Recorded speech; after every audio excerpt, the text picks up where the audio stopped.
బంగాళాఖాతంలో అల్పపీడనం ఏర్పడింది. దీనికి తోడుగా ఉపరితల ఆవర్తనం కొనసాగుతోంది. అల్పపీడనం పశ్చిమ వాయువ్య దిశగా పయనించి రానున్న 48 గంటల్లో తమిళనాడు తీరం వైపు కదిలే అవకాశం ఉంది. దీని ప్రభావంతో రానున్న 3 రోజుల పాటు ఏపీలో పలు చోట్ల మోస్తరు నుంచి భారీ వర్షాలు కురిసే అవకాశం ఉందని వాతావరణ శాఖ ప్రకటించింది. అల్పపీడన ప్రభావంతో శ్రీ పొట్టి శ్రీరాములు నెల్లూరు జిల్లా, రాయలసీమ జిల్లాలో ఇవాళ పలు చోట్ల వర్షం కురిసే అవకాశం ఉంది.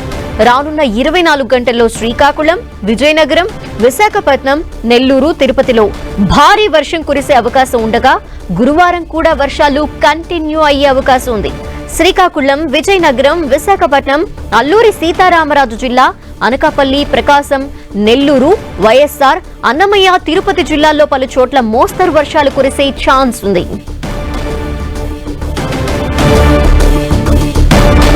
అల్పపీడన ప్రభావంతో సముద్రం అల్లకల్లోలంగా మారింది. అలలు భారీగా ఎగసి పడుతున్నాయి. అలల తాకిడికి విశాఖ YMCA దగ్గర తీర ప్రాంతం కోతకు గురవుతోంది. కురుసర మ్యూజియం నుంచి YMCA వరకు తీరం కోతకు గురైంది. తీరం నుంచి సముద్రంలోకి నీటి మట్టానికి 3 మీటర్ల లోతున 120 మీటర్ల పొడవు, 20 నుంచి 30 మీటర్ల వెడల్పుతో ఒక నిర్మాణం చేపట్టాలని, దీనివల్ల అలల తీవ్రత తగ్గుతుందని national centre for coastal research సంస్థ అధ్యయనం చేసినా దానికి కార్యరూపం దాల్చలేదు. దీంతో తీరం కోతకు గురవుతోందని స్థానికులు తెలిపారు.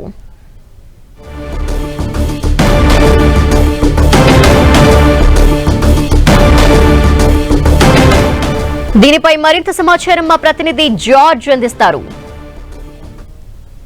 తీరంలో బీచ్ కోతలు ఆందోళనకు గురి చేస్తూ ఉన్నాయి. దశాబ్ద కాలంలో దాదాపుగా అనేక సార్లు బీచ్ కోతకు అనేది గురవుతూ ఉంది.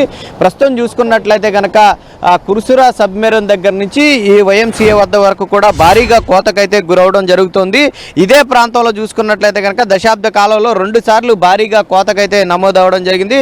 ముఖ్యంగా చూసుకున్నట్లయితే కనుక కోస్టల్ బ్యాటరీ నుంచి భీమిలి వరకు కూడా ఈ బీచ్ కోతకు అనేది గురవుతూ ఉంది. చాలా చోట్ల కూడా ఈ డ్రెడ్జింగ్ చేసినప్పటికీ కూడా బీచ్ కోతలు అనేవి ఆగడం లేదు. దీనికి సంబంధించి అనేక పర్యాయాలు ఈ బీచ్ కోతలకు సంబంధించి నివారణకు సంబంధించి అనేక చర్యలు తీసుకుంటున్నప్పుడే అవి మాత్రం కూడా ఫలించడం లేదు. ఈ నేపథ్యంలోనే ఈ బీచ్ కోతల నివారణకు సంబంధించి national centre for coastal research సంస్థ అలాగే VMRDA సంయుక్తంగా ఈ బీచ్ కోతల నివారణకు సంబంధించి ఒక ప్రాజెక్టుని సైతం కూడా చేపట్టడం జరిగింది. అయితే ఈ ప్రస్తుతానికి అది కార్యరూపం దాల్చలేదు. అయితే ఒకసారి చూసుకున్నట్లయితే కనుక వరుస అల్పపీడనాలు ఏర్పడడం, వాతావరణంలో మార్పులు చోటు చేసుకోవడం, అంతేకాకుండా ఈ పోర్టు విస్తరణ పనులు చేపట్టడం వంటివి చేస్తూ ఉండడంతో తరచూ కూడా బీచ్కి అనేది కోతకు గురవుతున్న పరిస్థితి అయితే మనకి కనిపిస్తుంది. ప్రస్తుతం మనం చూసుకోవచ్చు ఈ కురుసుర సబ్మెరైన్ వద్ద అనేక సార్లు కూడా ఈ బీచ్కు కోత గురైన నేపథ్యంలో పెద్ద పెద్ద బండరాలను అయితే వేసి ఆ కోతను అరికట్టే ప్రయత్నం చేశారు. అయితే అక్కడ కోత నివారణ చెప్పించి దానికి కురుసుర సబ్మెరైన్కు ఉన్న ఉత్తరాన వైపు బీచ్ అనేది కోతకు గురవుతూ ఉంది.